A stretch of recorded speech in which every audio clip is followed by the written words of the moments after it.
Hi everybody, it's the Intuitive Healer, and today I'll be doing a reading for the sign of Capricorn. So let's go ahead and tune your energy, Capricorn.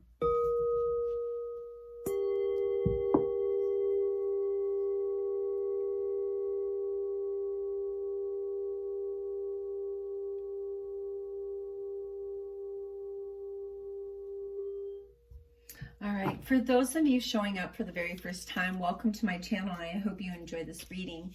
And for those of you already part of the Intuitive Healer Tarot family, welcome back, my loves. And I hope you enjoy.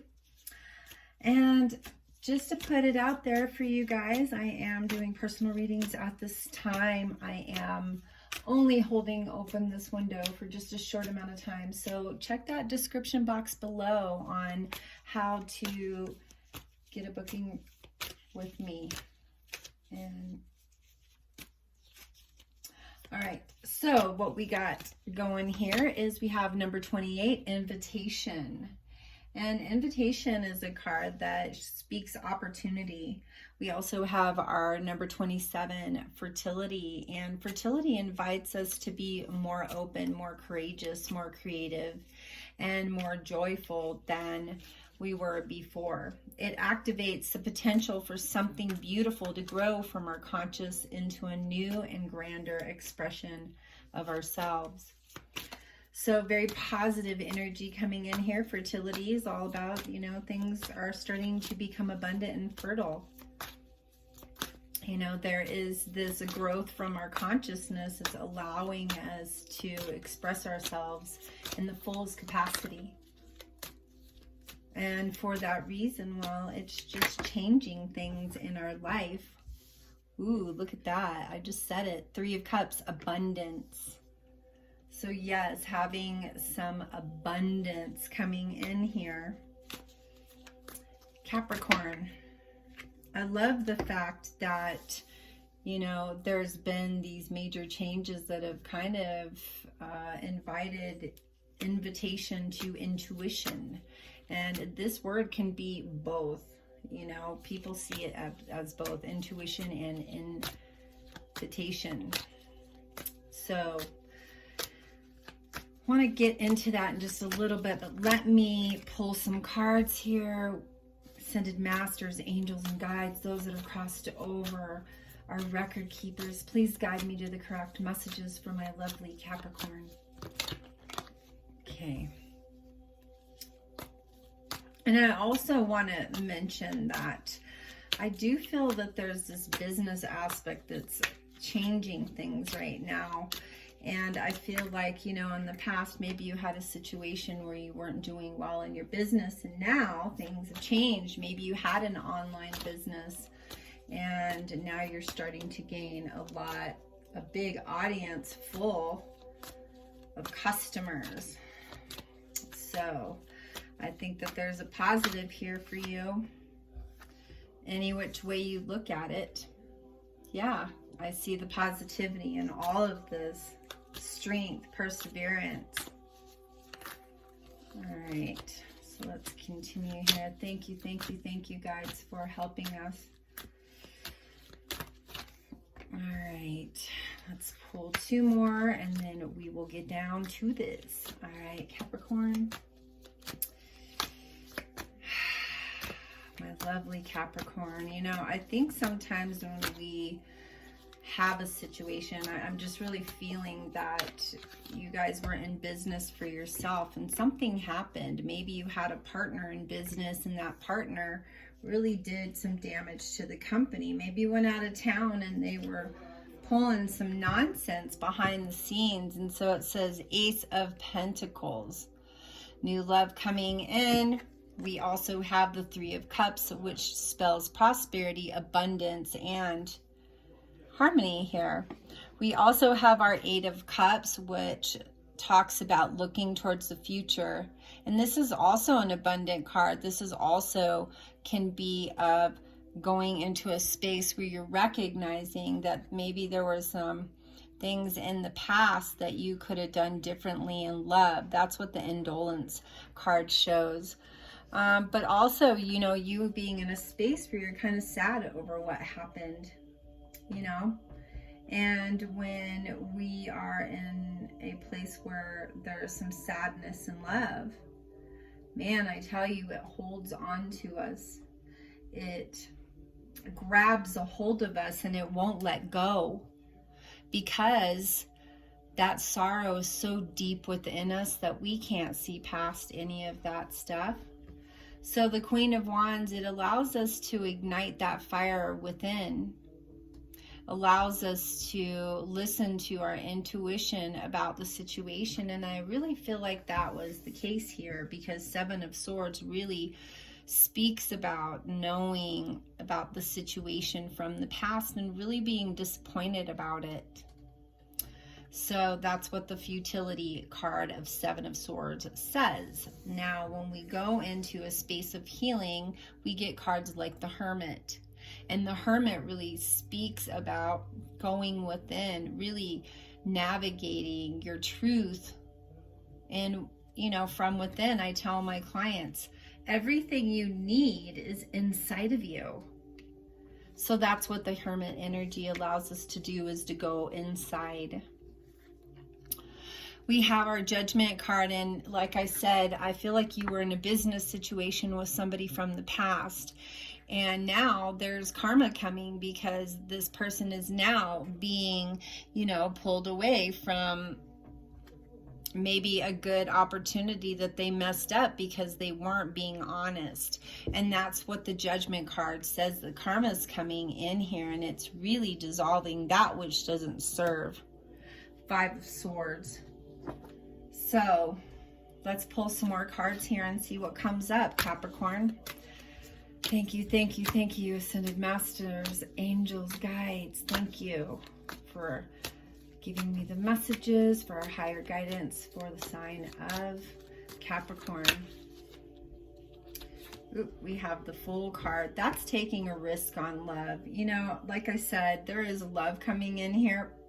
Abundance card comes in here. Even though we don't have the Lovers card, we have the Fertility card here, which signifies some type of union, that something's coming together. That's what the fertility is. Ooh, the Moon, dealing with your emotions based on the past.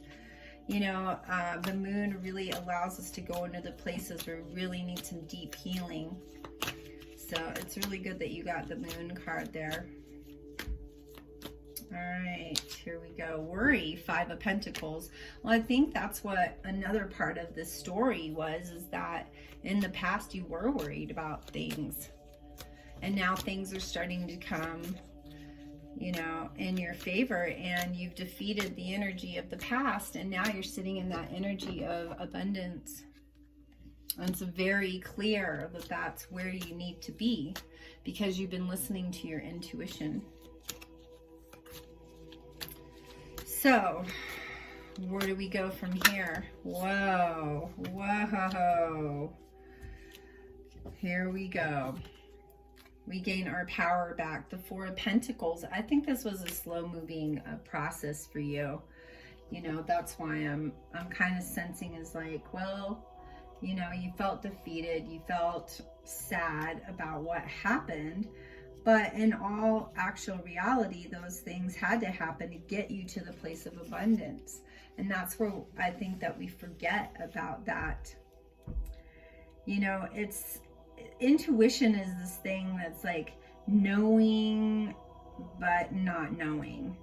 You know, sometimes we can become so familiar with a routine or a subject that we can take mental leaps or put information together in ways that are new and exciting.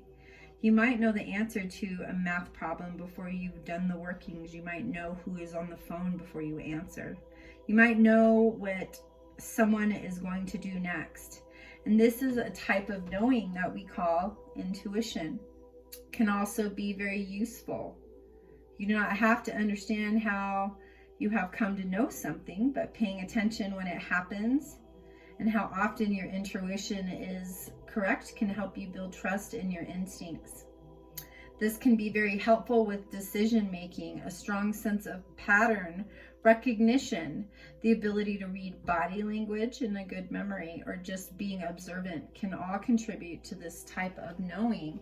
And I think, you know, when we get into intuition, it's hard for us because we're like, am I right? Am I wrong? We keep questioning it.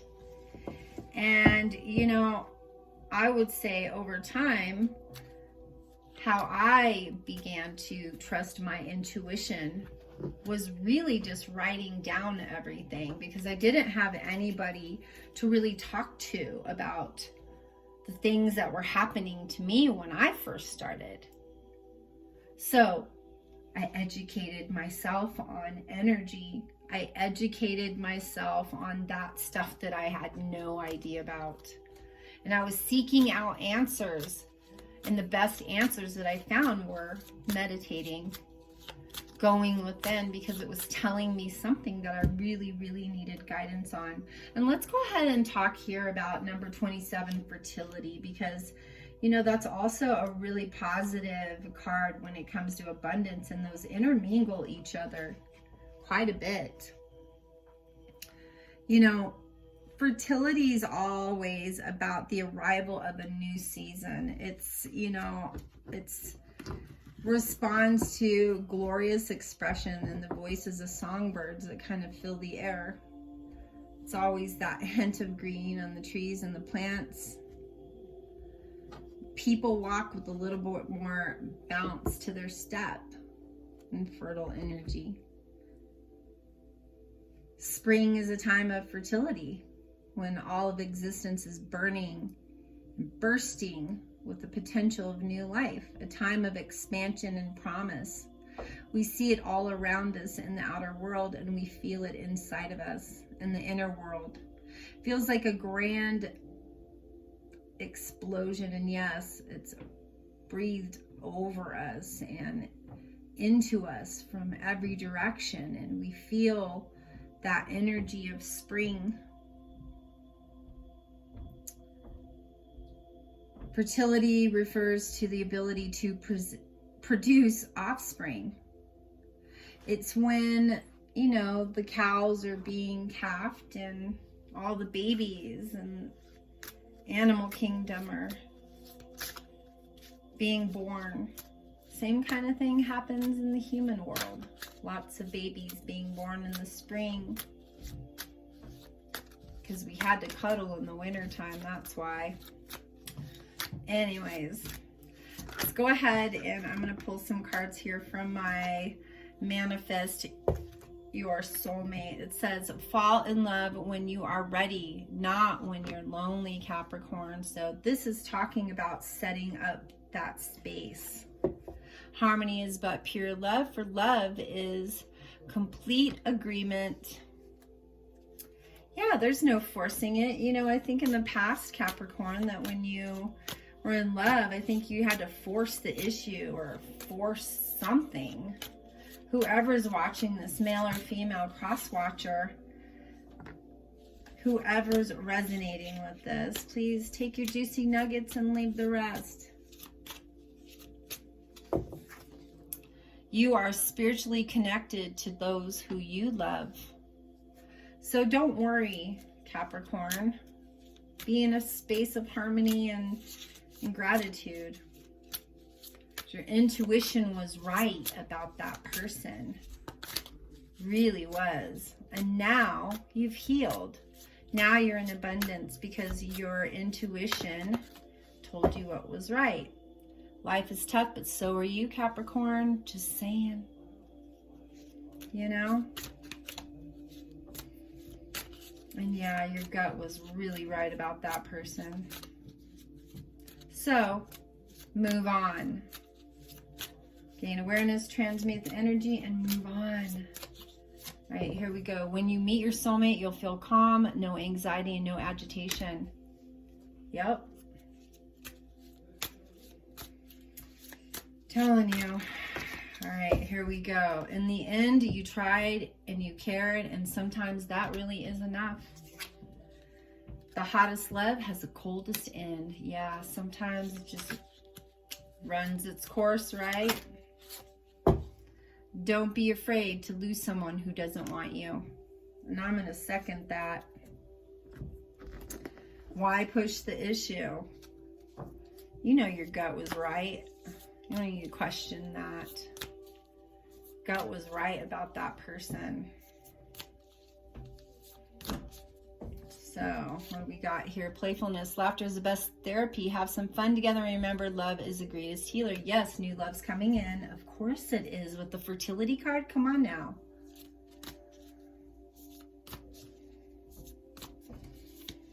Look inside yourself. Examine what was causing you to feel sad, you know, and feel this way. Really gain that awareness into it. You could still be happy and joyous even after a breakup. Here we go. Emotions are a natural and necessary part of life, but they can also distort your perception and cloud your vision. In order to see things clearly, you must let go of resentment. That's what I'm saying, Capricorn. Gotta let that stuff go so you can be abundantly happy. Just saying. All right, last card. If you could do anything, what would it be? The answer dwells in your heart, not in your mind. For the heart is the gateway to the soul. And that's why I say go in and meditate, all right? Go in and find out. Because your gut was super right. And if you'd like to go a little bit deeper into this reading, please make sure that you look in that description box below on all the information on how to book a reading with me. And if you haven't already, please like, share, and subscribe to my channel. Make sure you hit that notification button so you'll be notified when my new videos do come up. And as always, I am here to support you on your journey in wholeness and truth. So have a fabulous one, and namaste.